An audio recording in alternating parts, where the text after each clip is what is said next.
नमस्कार दोस्तों, आपका स्वागत है मेरे इस चैनल पर। और आज मैं बात करने वाला हूँ नेपाल में हो रही एक ऐसी घटना के बारे में जो बिल्कुल भी नॉर्मल नहीं है और जिसे देखकर हमारा भारत देश भी हिल गया है। सोशल मीडिया बैन से शुरू हुआ ये गुस्सा अब बदल चुका है नेपाल की हिस्ट्री के सबसे बड़े यूथ अपराइजिंग में, सबसे बड़े तख्ता पलट में। और हैरानी की बात यह है कि नेपाल के जेनजी लड़कों ने सरकार को सिर्फ 4 दिनों में ही घुटनों पर ला दिया है। तो चलिए शुरू करते हैं और जानते हैं वो कहानी जो शुरू तो हुई थी ये बताकर कि सरकार ने वहां की सोशल मीडिया को बैन किया था, लेकिन बैन क्यों किया था, उसकी आड़ में सरकार क्या छिपाना चाह रही थी ये जानते हैं, जिसकी वजह से लोगों का गुस्सा सरकार पर भड़का था।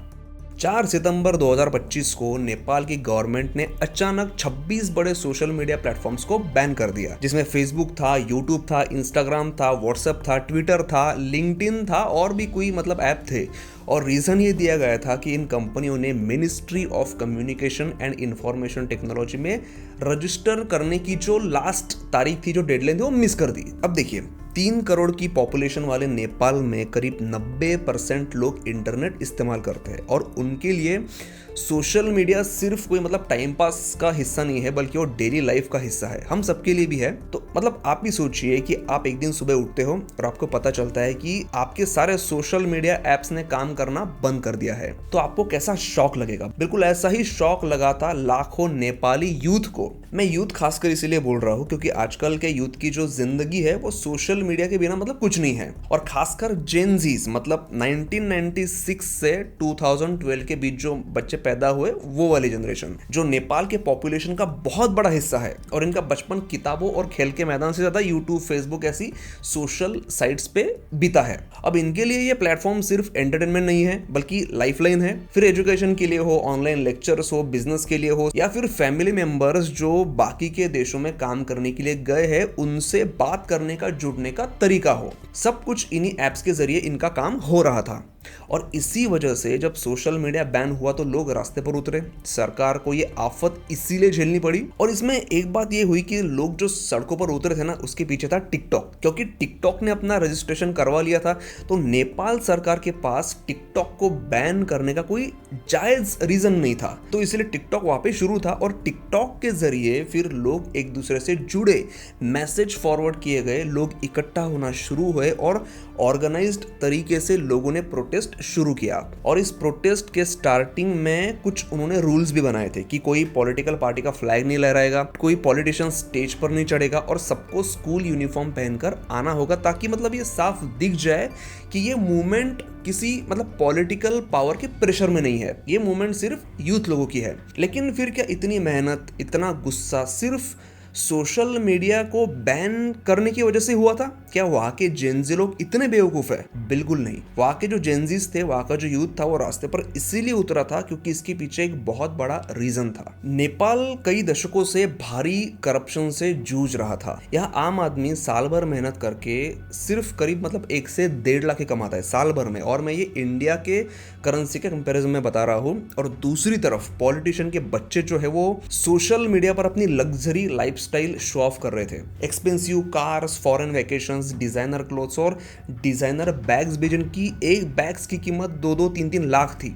और वहां के लोगों का ये मानना था कि वहाँ के पॉलिटिशियन के बच्चे ये जो चीज़ें इस्तेमाल कर रहे थे, जो लाइविश लाइफस्टाइल जी रहे थे, ये उनके पैसों से ही हो रहा है। और ये सही भी था क्योंकि ये सब टैक्स का और करप्शन का पैसा था जो जनता की भलाई के लिए इस्तेमाल किया जाना था। लेकिन ये पैसा यूज हो रहा था वहाँ के पॉलिटिशियन के और उनके बच्चों के अय्याशी के लिए। और नेपाल में 21% ऐसे युवा है जो रोजगार के काबिल है, लेकिन वो बिना रोजगार के बैठे हैं। यही वजह है कि लगभग 70 लाख नेपाली, यानी करीब 25% वहाँ की पॉपुलेशन अपना घर छोड़कर इंडिया और बाकी के देशों में जाकर काम करते हैं। सोचिए, पूरा देश अपनी इकोनॉमी चलाने के लिए उन पैसों पर निर्भर हो गया है जो बाहर काम करने वाले नेपालीज वहां पर भेजते हैं। और ऐसे में नेपाली पॉलिटिशियन के बच्चे विदेशों में लैविश लाइफस्टाइल जीते हैं, तो नेपालियों के दिल में जो गुस्सा था वो जायज था। और ये गुस्सा फूटा 8 सितंबर को। उस दिन हजारों नेपाली युवाओं ने काठमांडू की पार्लियामेंट की ओर मार्च करना शुरू किया। शुरुआत में ये प्रोटेस्ट बिल्कुल पीसफुल था, जैसे मैंने आपको बताया, लेकिन हालात उस वक्त बदल गए जब सिक्योरिटी फोर्सेस ने अचानक प्रोटेस्ट कर रहे लोगों पर लाइव फायरिंग करनी शुरू कर दी और उस वजह से उस प्रोटेस्ट के जो 19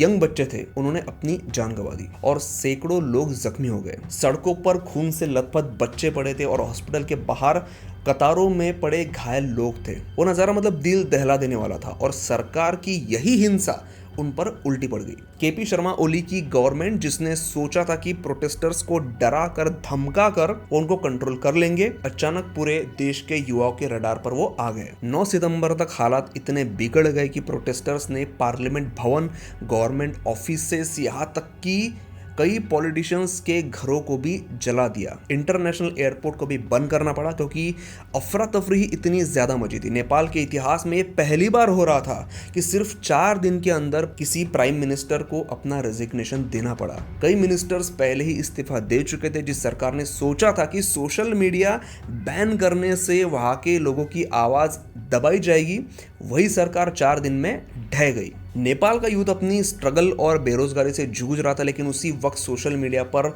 लीडर्स के बच्चों की लग्जरी लाइफस्टाइल खुली किताब की तरह उनके सामने थी। सोशल मीडिया ने इनइक्वालिटी क्रिएट नहीं की थी, लेकिन उसने ये पक्का कर दिया था कि अब इन चीजों को इग्नोर करना इम्पॉसिबल है। सच्चाई तो सबके सामने आकर ही रहेगी और यही सोशल मीडिया की सबसे बड़ी ताकत थी जो इस प्रोटेस्ट में हमें दिखी है, जो इस केस में हमारे सामने निकल के आई है। और नेपाल की 25% जो पॉपुलेशन है जो विदेश में रहती है, तो उन लोगों के लिए सोशल मीडिया कोई मतलब लग्जरी का साधन नहीं था, जैसे मैंने आपको पहले बताया, बल्कि फैमिली से जुड़ने का सबसे इंपॉर्टेंट जरिया था। तो जब सरकार ने उनकी लिंक काट दी तो बेसिकली उन्होंने लोगों की रोजमर्रा की जिंदगी का जो बैकबोन होता है उसे ही तोड़ दिया था। नेपाल के सरकार ने एक और सबसे भयानक गलती ये की कि उन्होंने पीसफुल प्रोटेस्ट का जवाब गोलियों से दिया। जब आपके ही नागरिक को, वो भी मतलब मोस्टली टीनेजर्स, जो आपसे सिर्फ कुछ सवालों के जवाब मांग रहे हैं और आप उन्हें गोली मारकर चुप कराने की कोशिश करते हो, तो आप अपनी मॉरल अथॉरिटी कहीं ना कहीं खो देते हो। नेपाल की ये कहानी दुनिया के हर देश के लिए एक लेसन है। आज हम इंटरकनेक्टेड दुनिया में जी रहे हैं जहां इंफॉर्मेशन कुछ सेकंड्स में फैलती है और यूथ मतलब पहले से तो कहीं ज़्यादा पॉलिटिकल अवेयर हो चुका है। तो दुनिया की गवर्नमेंट के लिए ये एक लेसन है कि अपने यूथ की आवाज़ सुननी चाहिए। अगर आप उनकी नहीं सुनोगे, करप्शन करते रहोगे, तो फिर सड़कों पर उनका गुस्सा झेलने के लिए तैयार आपको रहना पड़ेगा। अब सवाल मेरा आपसे है कि आप इस नेपाल के जेनजी रेवोल्यूशन के बारे में क्या सोचते हो?